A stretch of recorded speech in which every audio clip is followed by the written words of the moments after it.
because of the calendar issues, I almost missed this session, but I listened to the discussion, and and also I'd like to thank Dr. Bansi Sabu and our organizing committee for inviting me to join this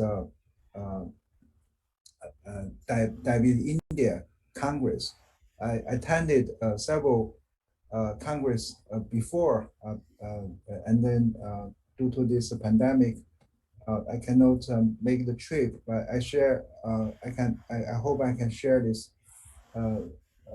exchange the scientific ideas through this new platform.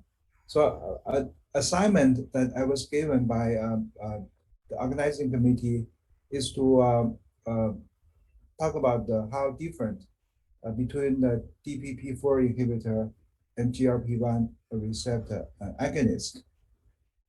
Because I think this is very relevant topic, because many physicians, they still think the DPP-IV inhibitor is oral GLP-1 receptor agonist.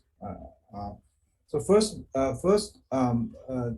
we all know that GLP-1 is a short peptide that secreted from the air cell of the intestine when we ingest, especially carbohydrates. And then this GLP-1 can stimulate the secretion of insulin from the beta cells, and helping us to control the glucose levels, especially in physiological conditions, the postprandial glucose.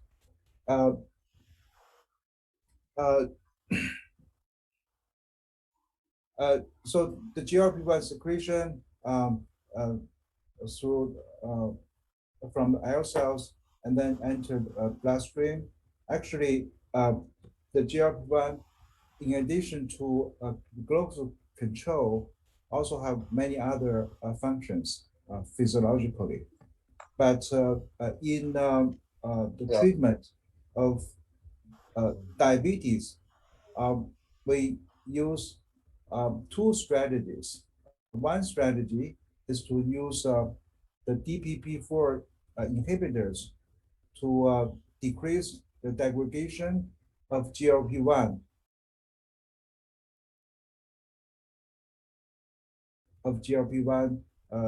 2 to 3-fold. Another strategy is that we use GLP-1 or its analog directly by injecting the GLP-1 into the bloodstream, continuously, and then enter the bloodstream. And that allows us to give much higher concentration of GLP-1 and or its analogs that we make its impact on glucose control and other aspects of GLP-1 action much stronger. So this is a strategy. Now there are many DPP-IV inhibitors available, which basically that can inhibit the degradation of GLP-1 and then allow live longer in the bloodstream. Another strategy, as I just said, is to increase the concentration of GLP-1 directly by injecting the GLP-1. So because there are different forms of GLP-1, some are native, directly derived from the human human amino acid structure, and others, such as exendin-4, extracted from the silver of the crocodiles. So we all call them, because they are all exert their action through a GLP-1 receptor, and so we call them GLP-1 receptor agonist. We usually don't call them GLP-1 analog. This is defined by the action through the GLP-1 receptor. So now let me show you how they work. The GLP-1 by acting on a GLP-1 receptor, either from the native produced by our body or by injection from outside. So when the GLP-1 combined with the GLP-1 receptor, it actually can work synergistically with other pathways that can stimulate the insulin secretion. The insulin can help us to control the glucose. So now let's see the efficacy and also the cardiovascular outcome trial data from DPP-IV inhibitor and GLP-1 receptor agonist. So this is the study comparing the liraglutide, which is a GLP-1 receptor agonist, with sitagliptin, which is the DPP-IV inhibitor. From this study, you can show the liraglutide has much stronger HbA1c reduction as compared with a DPP-IV inhibitor. So in terms of glucose lowering, GLP-1 receptor agonists are much stronger than DPP-IV inhibitor.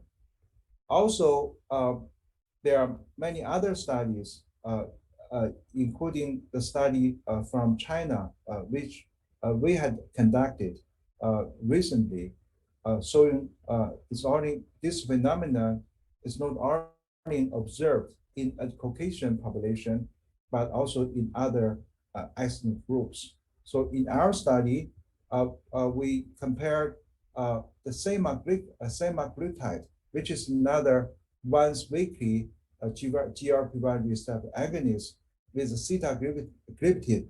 You can see that the HbA1c reduction from baseline of sitagliptin, which is a DPP-IV inhibitor, is 0.9%, but the semaglutide 1.0 milligram per week, or semaglutide 0.5 milligram per week can bring down the HbA1c substantially as compared with the sitagliptin.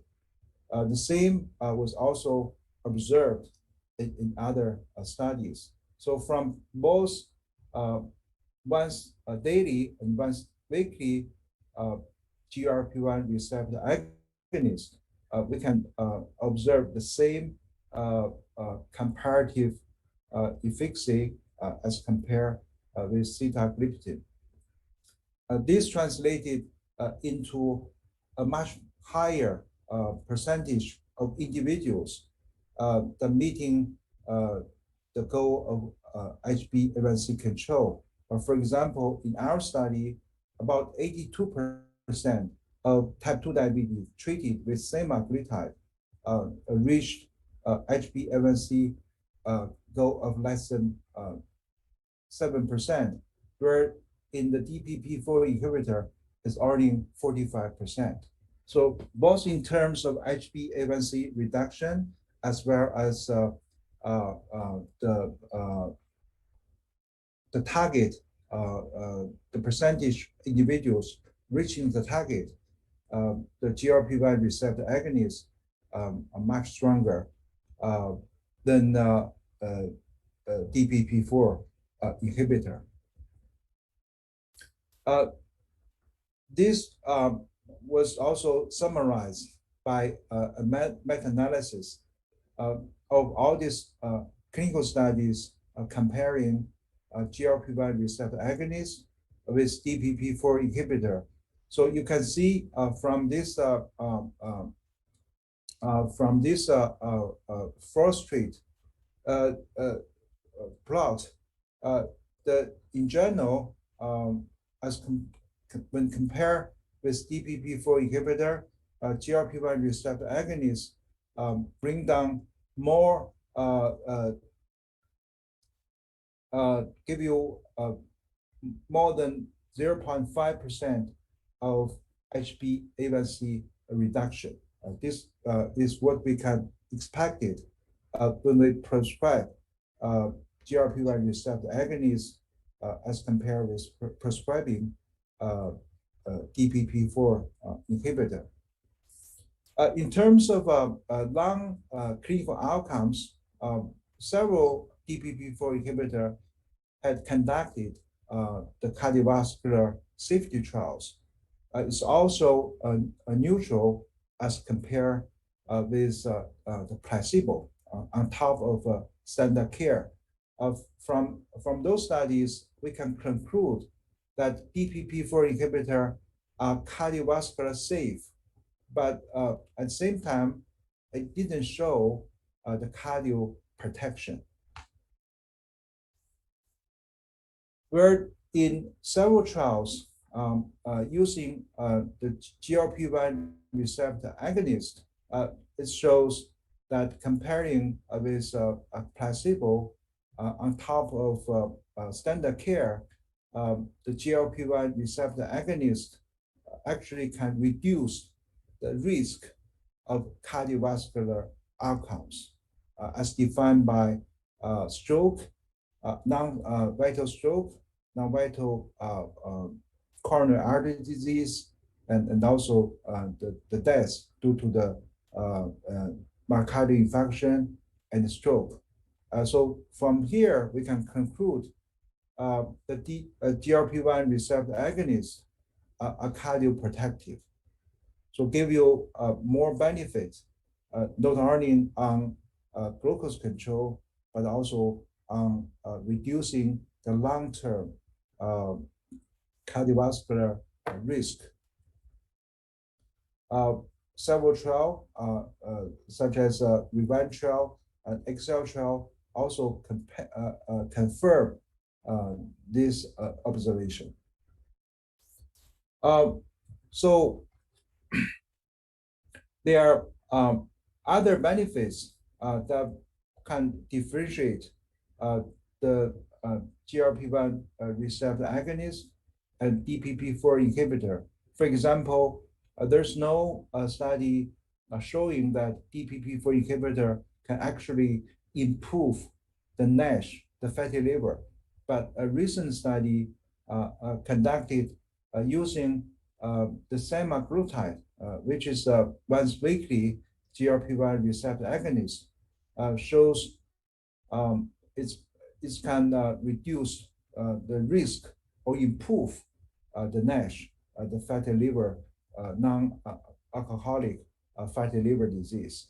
So this give us the new hope that maybe in the future we can use GLP-1 receptor agonists not only for glucose control, for heart protection, but also can helping us in reducing the consequence of non-alcoholic fatty liver disease.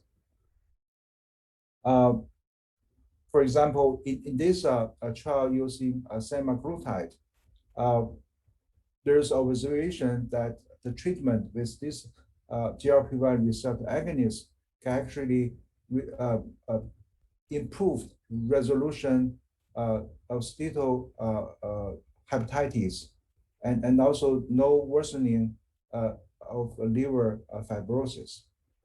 So many studies are now ongoing by using either GLP-1 receptor agonist or the new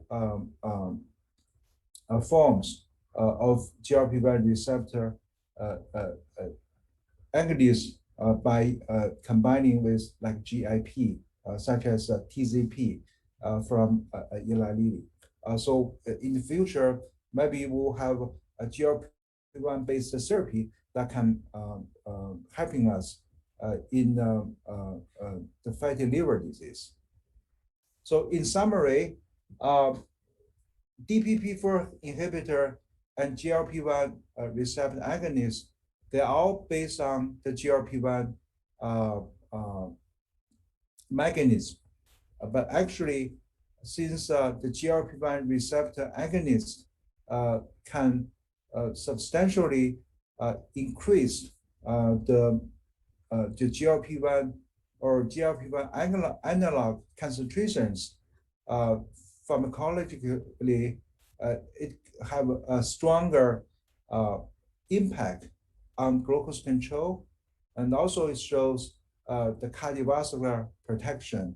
Maybe in the future, this class of medications of GLP-1 receptor agonists can also helping us in reducing the risk of NASH, of stop progression of NASH to more severe health conditions, such as fibrosis or even the liver cancer. But so far, the clinical evidence from a DPP-IV inhibitor only shows it's a safe medication without bad consequence on cardiovascular outcomes, no hypoglycemic, no weight gain, but only can be used as for the purpose of controlling the glucose levels. So that's my presentation. Thank you very much for your attention.